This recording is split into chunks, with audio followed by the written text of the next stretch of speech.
ایک حدیث کی روح سے حضور نے فرمایا کہ جب اس امت کے آخری اور سب سے بڑے مجدد کا ظہور ہوگا، حضرت مہدی جنہیں ہم جانتے ہیں، تو ان کی حکومت کو عرب میں قائم کرنے کے لیے فوجیں مشرق سے آئیں گی۔ یخرج ناس من المشرق یؤطئون للمہدی یعنی سلطان۔ معلوم ہوا کہ عرب کے مشرقی علاقے میں کہیں وہ پہلے نظام قائم ہو چکا ہوگا۔ ایک اور حدیث میں آتا ہے کہ جس میں گویا کہ پیشین گوئی ہے کہ یروشلم مسلمانوں کے ہاتھوں سے نکلا ہوا ہوگا اس وقت، جیسے کہ آج ہے۔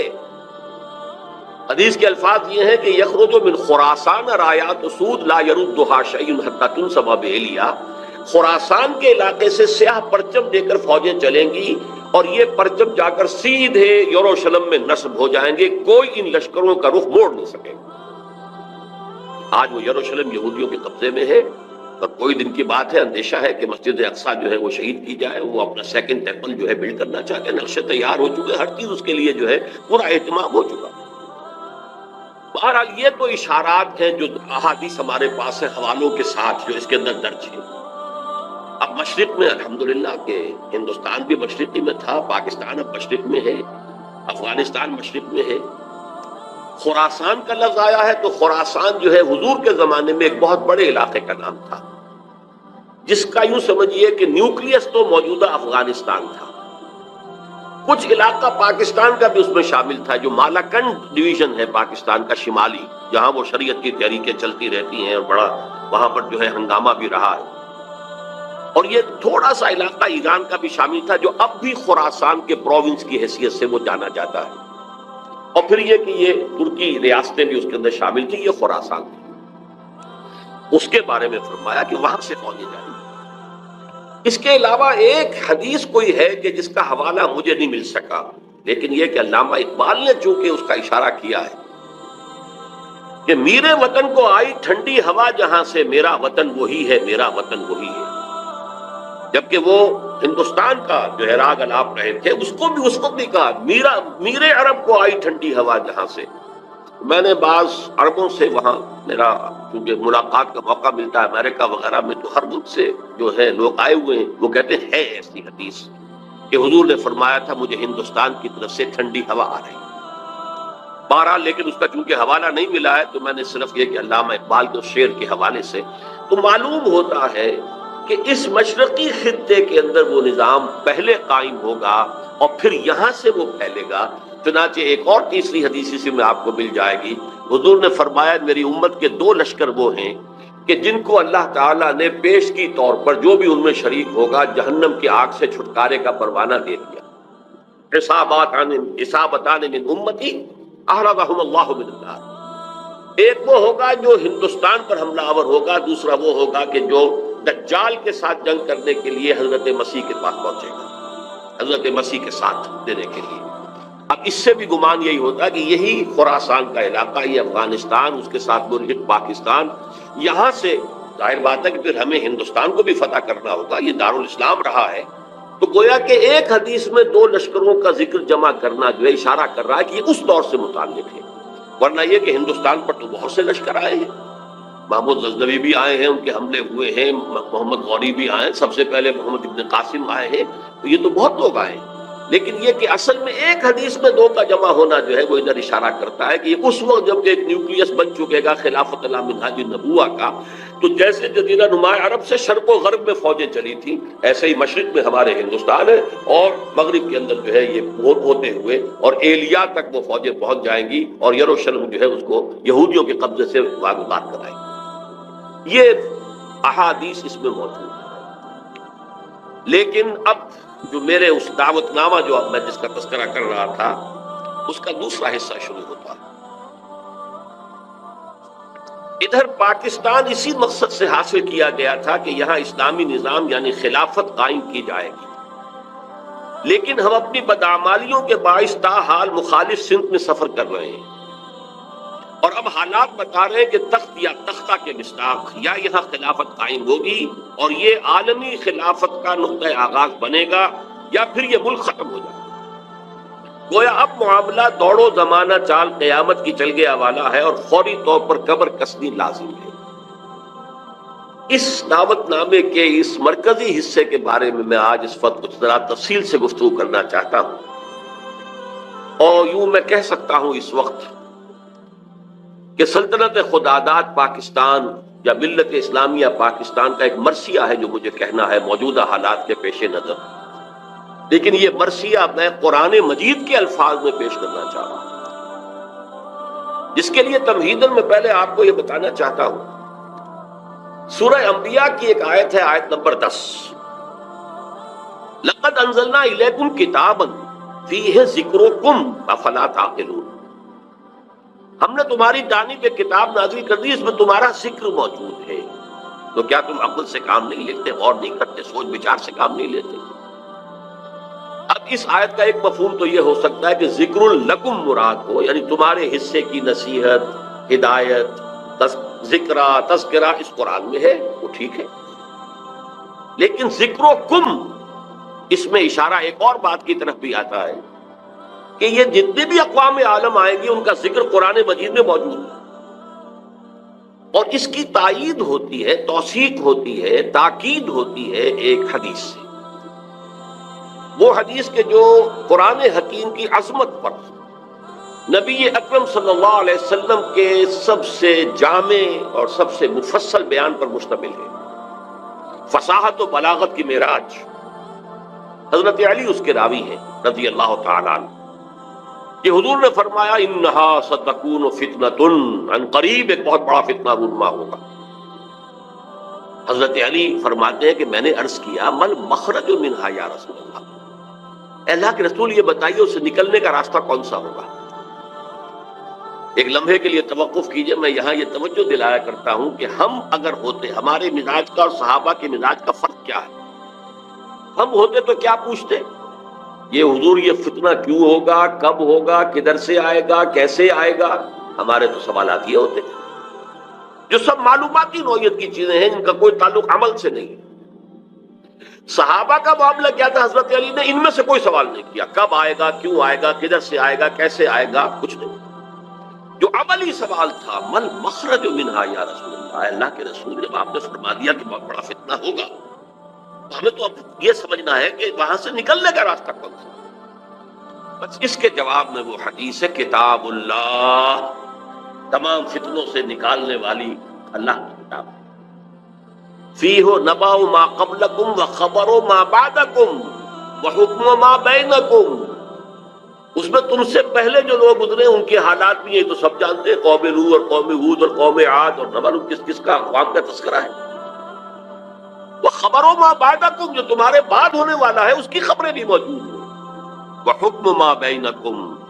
اور جو بھی تمہارے مابین قیامت تک اختلافات رونما ہوں گے ان سب کا فیصلہ بھی موجود ہے۔ بڑی عظیم حدیث ہے،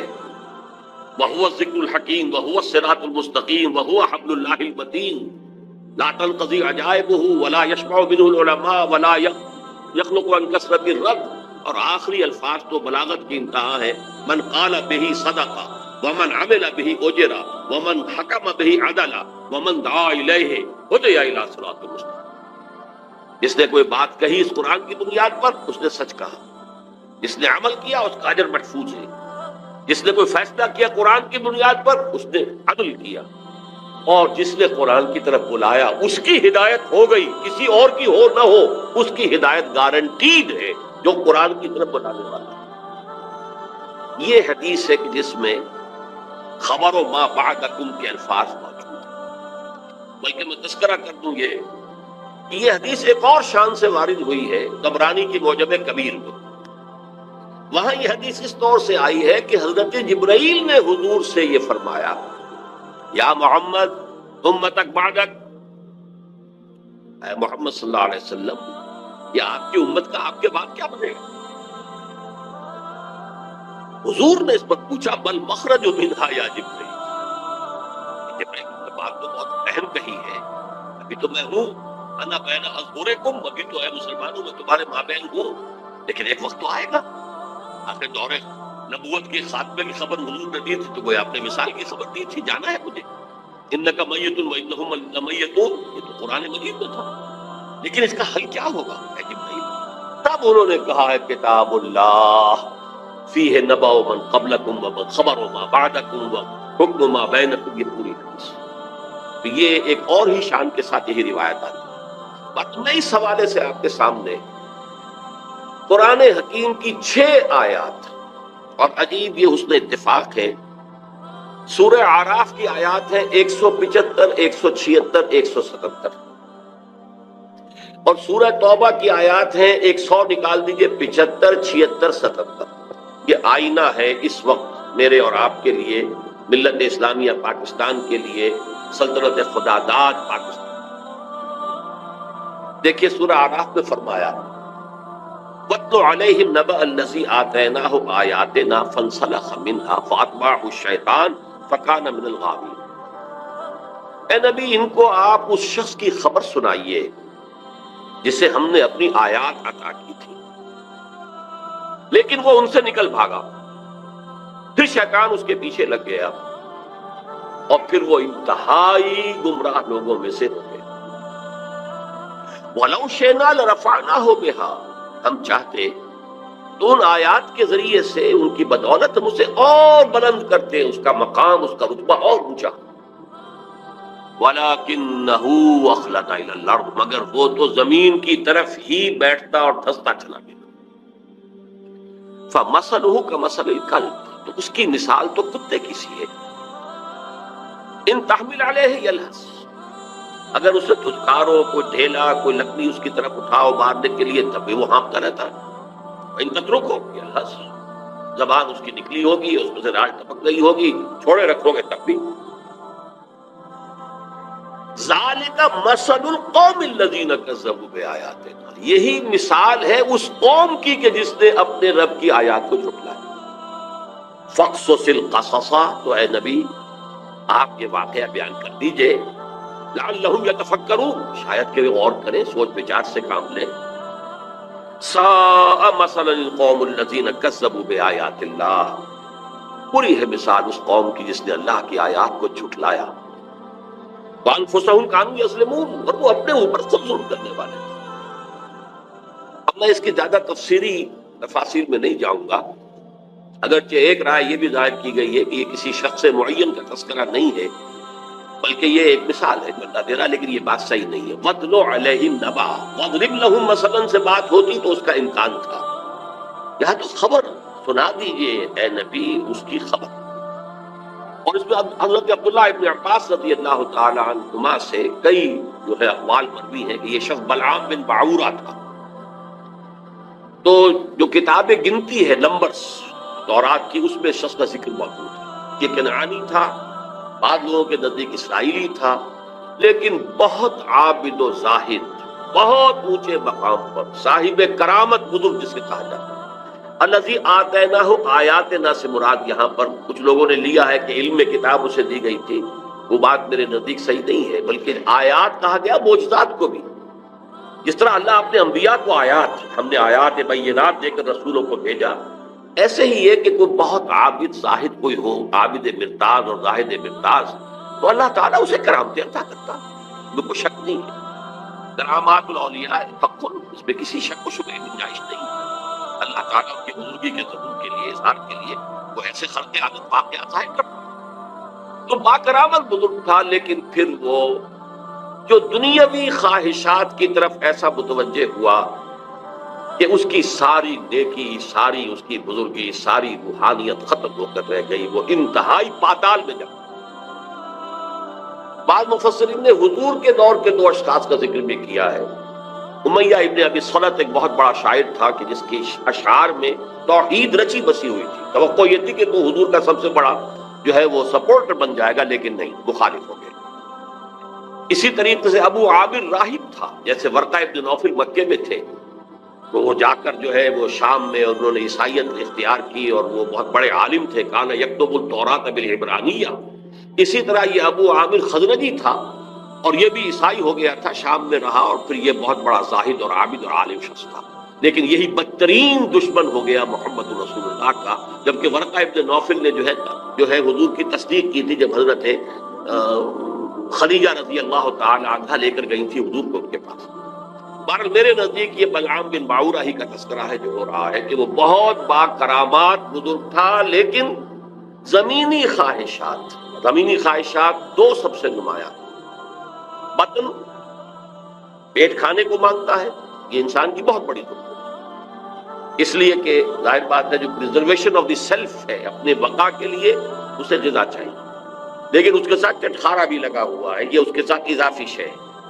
اور دوسری ہے جنسی خواہش، شہوت، پریزرویشن آف دی اسپیشیز، اپنی نسل کو برقرار رکھنے کے لیے۔ یہ دونوں جو ہیں حرصیں انسان کے اندر جب یہ اعتدال سے بڑھتی ہیں تو تباہی کا ذریعہ بنتی ہیں۔ لیکن یہاں نوٹ کیجئے کہ ایک شخص جسے اللہ نے اپنی آیات عطا کی، صاحب کرامت بزرگ تھا، لیکن وہ اس سے نکل بھاگا، اور یہاں فرمایا پھر شیطان اس کے پیچھے لگ گیا، اور یہ بہت اہم نقطہ ہے، یعنی اولاً نہیں شیطان کے اغوا سے کوئی شخص جو ہے وہ گمراہ ہوا کرتا۔ قرآن مجید میں صاف یہ بات آئی ہوئی ہے، ان عبادی لیس لک علیہم سلطان، دیکھو تمہیں ہم مہلت تو دے رہے ہیں، قیامت تک کے لیے تمہاری زندگی طویل ہوگی، اور تم ہمارے بندوں کو جس طرح چاہو گمراہ کرنے کی کوشش کرنا، لیکن تمہیں اختیار کوئی حاصل نہیں ہوگا، اختیار اسے حاصل نہیں۔ تو جو شخص خود اپنی جو ہے داخلی غلط تقاضوں کے تحت غلط راستہ اختیار کرتا ہے، پھر شیطان اس کے پیچھے لگ جاتا، فَأَتْبَعَهُ الشَّيْطَانُ، تو شیطان اس کے پیچھے لگ گیا، فَكَانَ مِنَ الْغَاوِينَ، پھر وہ ہمارے ہاں جو کولوکیل لینگویج میں پھر برے کو گھر تک پہنچا کر رہتا ہے، وہ پھر آخری درجے تک پہنچا کر ہی وہ بس کرتا ہے، تو اس درجے تک بلعام بن باعورہ پہنچ گیا۔ وَلَوْ شِئْنَا لَرَفَعْنَاهُ بِهَا، ہم چاہتے تو اسے اور بلند کرتے، اس کے اور مقام اونچا ہوتا، وَلَكِنَّهُ أَخْلَدَ إِلَى الْأَرْضِ، وہ تو زمین میں دھستا چلا گیا۔ زمین سے مراد وہی زمینی خواہشات، نفسانی خواہشات۔ فَمَثَلُهُ كَمَثَلِ الْكَلْبِ، اس کی مثال کتے کی۔ اب کتا وہ جانور ہے حیوانات میں، پیٹ اور جنس دونوں شہوتیں اس میں انتہا کو پہنچی، لہذا چاہے خوب پیٹ بھرا ہو، کسی صاحب کا یا کسی میم کا کتا ہو، خوب گوشت کھا کے گھر سے نکلا ہو، لیکن پھر بھی وہ باہر جائے گا تو ہر شے کو سونگے گا کہ شاید کوئی کھانے کی چیز ہو، یہ اس کی یعنی سمجھ جبلت کے اندر داخل، یہاں تک کہ آپ اس کو کوئی ٹھیکا ماری مارنے کے لیے تو وہ اس کو بھی سونگے گا کہ شاید اس میں کوئی کھانے کی کوئی شے موجود ہو، چلے گا بھی تو ادھر ادھر ہوتا ہوا سونگتا ہوا، اور وہ اپنی شرمگاہ کو چاہتا رہتا۔ دونوں جو حرصے ہیں اس کے اندر انتہا کی، اور اس کا پھر ظہور کیا ہوتا، زبان ہر وقت نکلی ہوئی ہے، ہانپ رہا ہے، ہر وقت ہانپ رہا ہے، پیٹ بھرا ہو تب بھی ہانپ رہا ہے، اور پیٹ خالی ہو تب بھی ہانپ رہا ہے، تھکا ہوا تب بھی ہانپ رہا ہے، کھڑا ہوا تب بھی ہانپ رہا ہے، زبان نکلی ہوئی ہے اور اس کے اندر سے رال ٹپک گئی۔ یہ مثال دی ہے، جیسے قرآن مجید میں گدھے کی مثال بھی آئی ہے، مثل الذین حملوا التوراۃ ثم لم یحملوها کمثل الحمار یحمل اسفارا،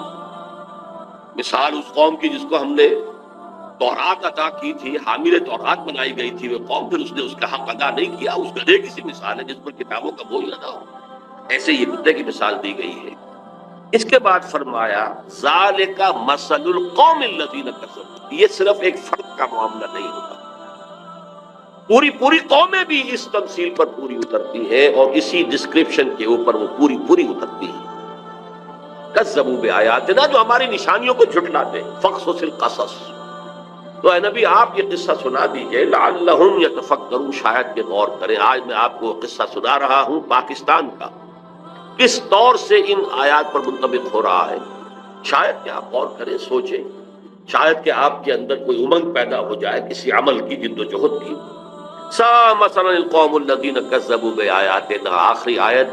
بری مثال ہے اس قوم کی جس نے ہماری آیات کو جھٹلایا، وَكَانُوا أَنفُسَهُمْ يَظْلِمُونَ، وہ اپنے اوپر ظلم کرتے رہے، ظاہر بات ہے ہمارا کسی نے کیا بگاڑنا۔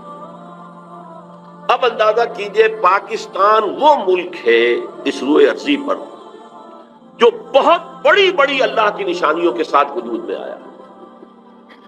سب سے پہلی نشانی 27ویں رمضان کو اس کا قیام عمل میں آیا، غور کیجئے، جو بہترین رات ہو سکتی، فیہا یفرق کل امر حکیم، جس میں کہ تمام جو بھی اللہ تعالیٰ کے پختہ فیصلے ہیں وہ کیے جاتے ہیں۔ پاکستان 27ویں شب رمضان مبارک کی، اس میں اس کا وجود ہے۔ پھر غور کیجیے کیسے قائم ہوا،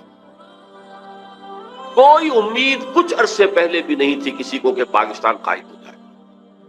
عام طور پر سمجھا گیا تھا یہ مسلم لیگ نے بارگیننگ کے لیے اتنی بڑی بات کر لی ہے، تو لے دے کر معاملہ ہو جائے گا۔ اور سب سے بڑی بات یہ کہ خود 1 سال پہلے Quaid Azam cabinet mission plan کو تسلیم کر چکے۔ اس کا کیا مطلب تھا کہ کم سے کم 10 سال کے لیے ایک آزاد پاکستان کا وجود مؤخر ہو گیا۔ نظری طور پر 10 سال کے بعد امکان تھا، لیکن ایک مرتبہ مرکزی حکومت ایک وحدت کے ساتھ اگر وجود میں آ جاتی تو پنڈت نہرو نے جو کہا تھا سچ تو وہی تھا، نکل جاتی ہے جس کی منہ سے سچی بات مستی میں، اس نے وہ سچ کہہ دیا، جس کی وجہ سے پھر قائد اعظم نے جو تسلیم کر لیا تھا کیبنٹ مشن پلان کو، پھر اس سے آپ نے رجوع کیا کہ اس نے کہہ دیا تھا ایک دفعہ بن جائے پھر کون کسی کو علیحدہ عہدے دیتا ہے۔ اس پر پھر قائد اعظم نے پسپائی کیا، ورنہ اگر وہ خاموش رہتا تو کم سے کم 10 سال تک کوئی امکان نہیں تھا، اور اس 10 سال میں ہندو قوم نے کیا کرنا تھا اس کا تصور بھی نہیں تھا۔ پھر سوچئے پاکستان قائم ہوا، ہندو قوم ہمارے سے کس قدر تعداد میں زیادہ، تعلیم میں زیادہ، دولت میں زیادہ، تنظیم میں زیادہ، کس قدر منظم قوم تھی، کس قدر تعلیم یافتہ قوم تھی، کتنی ان کے اندر ایک یکجہتی موجود تھی۔ پھر کانگریس جیسی جماعت، بہت بڑی جماعت، میں کوئی شک نہیں، بہت بڑی عوامی جماعت، جس کے ساتھ یہ کہ لیڈرز کی سیکنڈ لائن کی یوں سمجھیے کہ ایک بڑی قطار موجود تھی۔ یہ نہیں تھا کہ مسلم لیگ بس ایک بگولے کی طرح ایک تحریک کے طور پر اٹھی ہے، اس نے جو بھی حاصل کر لیا، ورنہ مسلم لیگ اصل میں ایک جماعت کی شکل میں منظم ہو ہی نہیں پائی تھی۔ یہی وجہ ہے کہ پتاشے کی طرح گھل گئی پاکستان میں آتی۔ لیکن یہ کانگریس اور گاندھی جیسا لیڈر، ہم بہرحال اس کے بارے میں جو بھی رائے رکھتے ہوں، لیکن یہ ہندوؤں کا مہاتما اور پوری دنیا کے اندر اس کی ایک عظمت تسلیم کی جاتی ہے۔ اور چند مہینے پہلے اس نے کہا تھا کہ پاکستان سے میری لاش پر بن سکتا ہے۔ ہندو جیسی قوم، گاندھی جیسا لیڈر۔ اچھا، دوسری طرف یہ ہمارے ولی خان صاحب جو ہیں وہ کچھ پچھلے زمانے کے کاغذات نکال کے لے آتے ہیں انڈیا آفس کے، جس سے یہ کہ انگریزوں نے کچھ سپورٹ کی تھی پاکستان کی یا مسلم لیگ کی۔ جب پاکستان بنا ہے، ایٹلی وزیر اعظم ماؤنٹ بیٹن یہاں کا وائس رائے، دونوں قائد اعظم سے شدید نفرت رکھنے والے، پاکستان کے تصور کے دشمن۔ لیبر پارٹی کی گورنمنٹ تھی، کنزرویٹو پارٹی کی گورنمنٹ ہوتی تو کچھ شکوک و شبہات کا موقع تھا، لیکن یہ تو لیبر پارٹی کی حکومت۔ ایٹلی نے جو کچھ لکھا ہے بعد میں وہ سب کے سامنے ہے، اب تو کچھ بھی باتیں نہیں رہی۔ ماؤنٹ بیٹن کی چیزیں بھی سب سامنے آ چکی ہیں، اس کے جس نوعیت کے تعلقات نہرو خاندان کے ساتھ تھے، اب وہ چیزیں بھی کہنے کی بھی نہیں ہے، ورنہ یہ کہ لیڈی ماؤنٹ بیٹن کے ساتھ اس کے ناجائز تعلقات تک کا چرچا موجود ہے۔ اور یہ کہ گاندھی کا تو وہ چیلا تھا، آخری وقت میں پنڈت نہرو نے اور پٹیل نے جا کر اس سے کہا تھا کہ ہم نہیں کہہ سکتے باپو کے سامنے جا کر یہ کہنے کی ہماری جرت نہیں ہے کہ ہم ہندوستان کی تقسیم پر راضی ہو گئے ہیں، کہ تم ہی جا کے راضی کرا۔ اس نے جا کر گاندھی سے بات کی، کیا پٹی پڑھائی ہے وہ جانے۔ یہ تھے وہ نامساعد حالات جن میں پاکستان کا قیام، اور اس کے اندر جمع کر لیجئے یہ بات کہ 1 سال پہلے مولانا حسین احمد مدنی رحمت اللہ علیہ نے سلہٹ میں یہ کہہ دیا تھا، رمضان مبارک میں پورے 1 سال پہلے، ملأ اعلیٰ میں پاکستان کے قیام کا فیصلہ ہو چکا ہے۔ ملأ اعلیٰ سے مراد فرشتوں کا وہ سب سے اونچا طبقہ ہے، جو اللہ کا مقربین جو ہوتے ہیں، ملائکۃ المقربین، وہ ملأ اعلیٰ سب سے اونچا، وہاں فیصلہ ہو گیا پاکستان کے اندر۔ یہ دوسری بات ہے کہ جب ان سے پوچھا گیا کہ پھر ہم کیوں مخالفت کر رہے ہیں، ہماری پالیسی جو ہے وہ بدل جانی چاہیے، انہوں نے کہا کہ در حقیقت وہ تکوینی معاملہ ہے اللہ کا،